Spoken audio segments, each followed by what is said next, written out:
17 April 2026, the Alliance of Sahel States, Mali, Niger, Burkina Faso, they had a military build-up. They are doing something a bit. They have accelerated something we have been anticipating and we have been talking about. The troops that they are working on. Now, as I'm talking to you, 15,000 troops are ready to hit the field. I mean, what happened is that the AES on 17th April, military chiefs from Burkina Faso, from Mali, from Niger, they met in Ouagadougou, and they have finalized the plan for these joint forces. We are talking about 15,000 troops. You know, we are all like, the thing started with 1,500.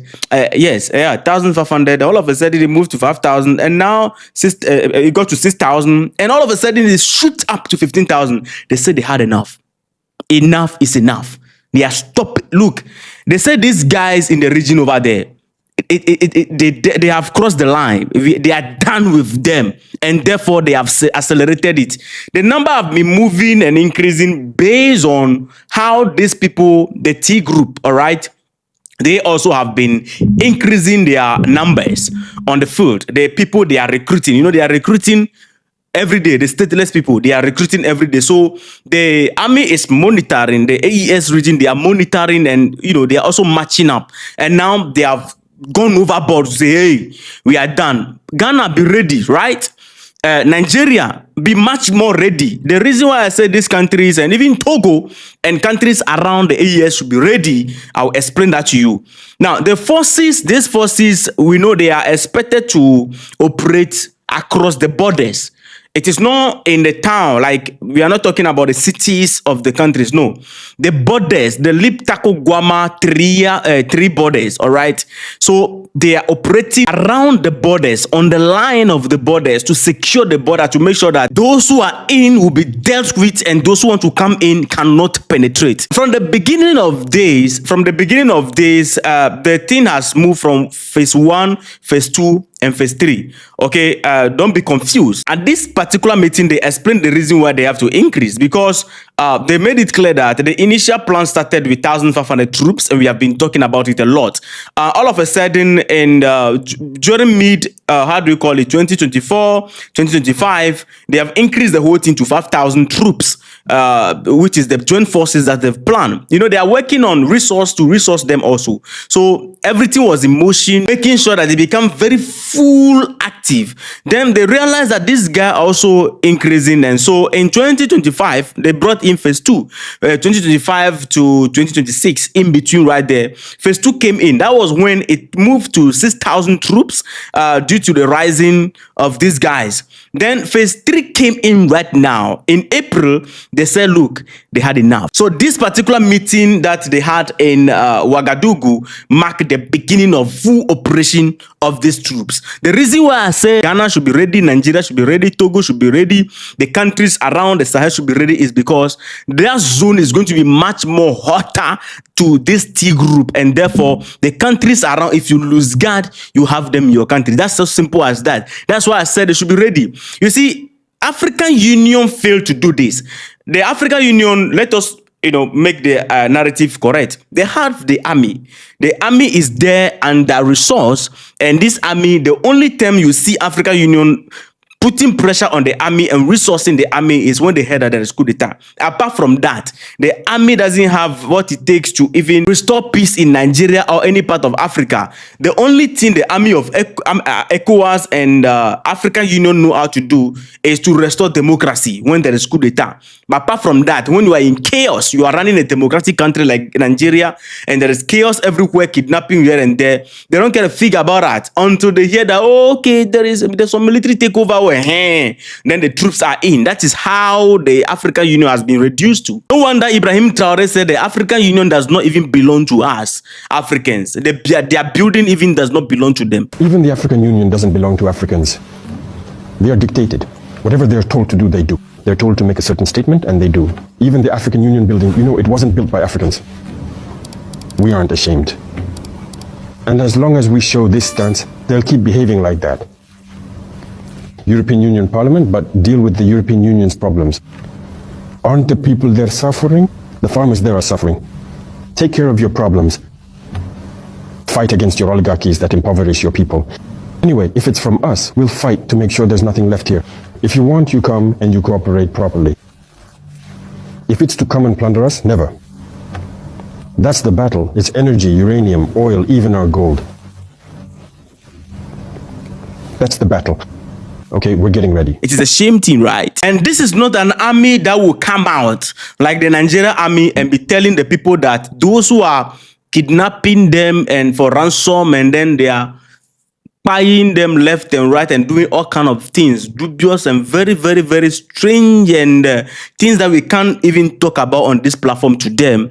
They are saying that those guys are prodigal sons, and therefore they are negotiating with them, and sometimes they are rehabilitating them, recruiting some of them to work alongside the army, quoting Bible scriptures. No, the leader of Burkina Faso, for example, made it clear that they are not going to, under no circumstance, negotiate with these people. They will not negotiate an inch. The only thing for them is surrender and run away. But if you hold your weapon in your hands, Burkina Faso will be a cemetery for you. Simple and short. They are not going to negotiate that. This update that came out right now, and this troop, they are going to hit the field. The Western media is nowhere to be found. They are not going to talk about it. But guess what? That lady, what her name? I forgot her name. She's from Sudan, the one that went to interview Ibrahim Traore, and then the media will flame up against her. That lady should even be using her energy to be talking about Sudan, because she's from Sudan. The last time I watched one of her documentary, she went home and then was crying because everything was scattered.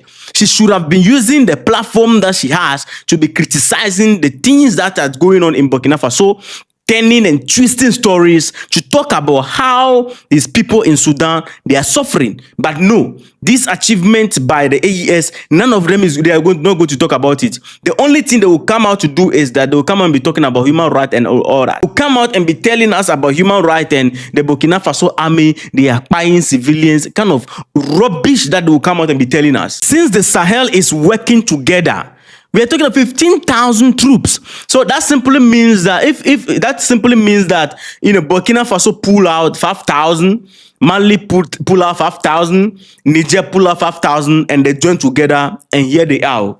That is what we are talking about. That tells you that these guys are determined to defeat these individuals in the region. That is what these days in Nigeria is becoming too much. I spoke about that many of the time. That the reason why you are seeing, all of a sudden it has become so much in Nigeria is because the Sahel is not giving chance. The reason why you are not hearing much about this in Ghana is because we are working with the Sahel, especially Burkina Faso, to secure our border. And secondly, let me make this appeal. Our Ghana government, people are moving into this country with too much cow. The cow engineers are coming too much. I don't know. Please be checking them. We are serious about this. People who are moving around with cows. Recently, some of them, they openly threaten the entire country that if you don't give them recognition, blah, blah, blah, blah, blah. I know some of them are pastoral, peaceful and all that. But the ones that are becoming a problem, we need to check anybody bringing cow into this country, because in the Sahel, Burkina Faso, Mali, and Niger, these guys are completely out of coverage area. That place is no longer their domain. It has become a health zone for them. And therefore, they are looking for places to go to. Ibrahim Traore said that no forest in Burkina Faso will be a hiding place for any activity. It would rather be a cemetery for them. To see that these people have been vindicated, it is now clear and beautiful why Mali, Niger, Burkina Faso, they have decided to leave ECOWAS. If it is left with ECOWAS and African Union, I'm telling you the truth, the Sahel will go down under their watch with this under democratic regime. The country, the entire Sahel will just go down under their watch. They will never come to life until the country go down completely. Look at Sudan. Don't think I'm formulating things. Look at Sudan and then you have your answer right there. Just look at Sudan, what is going on there. Under the watch of African Union. When you ask them, they say, they have a lot of things that they are talking about. Under the watch of African Union, Sudan is gone. I'm waiting for them to declare that they are leaving African Union. and forming something different. Because where we have reached right now, it looks like the African Union doesn't care about the security of the entire Africa. African Union doesn't care about security. The only thing these democratic leaders in that group called African Union they are afraid of is coup d'etat. How many years before the AES was formed? But look at it, they now have 15,000 army ready to hit the field. Look at what they have achieved. And they are resourcing the army without any foreign interference. ECOWAS nation, ECOWAS is watching. Nigeria is going down. African Union is watching. Nigeria is going down. The people have become commodity for the T group. The T group are raising their arm high. Let me first of all even ask, where are those NGOs that talk about human rights whenever their human right is only focused in the Sahel? Are they not seeing what is going on in Nigeria? Where is that journalist from Sudan? The one that was, after interviewing Ibrahim Traore, she went and quickly published something, false publication about the leader. After granting interview, I don't even know who called her there. She should have been using that energy to advocate for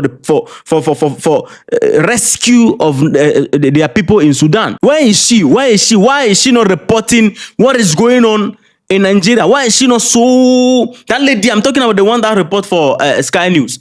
Why is she not so concerned about how people are dying in her own country, Sudan? Why is she not reporting that? Why is she not concerned about that? But she kept quiet and then talking about a place where people are trying to figure their way out. You don't even have a government right there. Hey, together with the Human Rights Watch publishing the nonsense. Why are they not in Nigeria talking about what is going on? Why are they not advocating for the people there?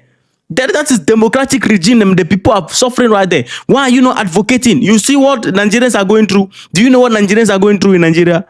And why are you not reporting it? Why are you not so concerned about it? Why are you concerned about Burkina Faso? Because the people who are behind you, they already have Nigeria in their pocket. So therefore, let's go, man. That lady particular, she picked up the wrong file. She thought she's the only person that know how to do propaganda. So after she did the nonsense reporting, I don't know how a video began to circulate and pictures, images of her crying. You know, people have gone to take the image when she went to her home and did a documentary and she was crying that her home is scattered and a whole lot of things. They brought the video back and then they are claiming that it is now. She went live and people went there because of how social media is bashing her. She started crying and then they are trying to debunk it. Oh, it's an old video. You thought you are the only person that know propaganda. You don't know Africans. Now our eyes have opened. Our eyes don't open now. When you bring it, I mean, we match up with the same energy with you. Once you bring it on board, we match up with the same energy. So Ibrahim Traore, Assimi Goïta, General Tiani, we are still supporting them. This initiative is, I mean, a great one right there. 15,000 troops to combat these individuals in the region to make sure that the people are living in peace. Other media houses will not talk about it, but we are going to talk about it. We are not going to keep quiet. And so therefore, family, hit the like button and subscribe. You know, see you in the next episode. Let me know your thoughts in the comment section, by the way. AES forever. Respect.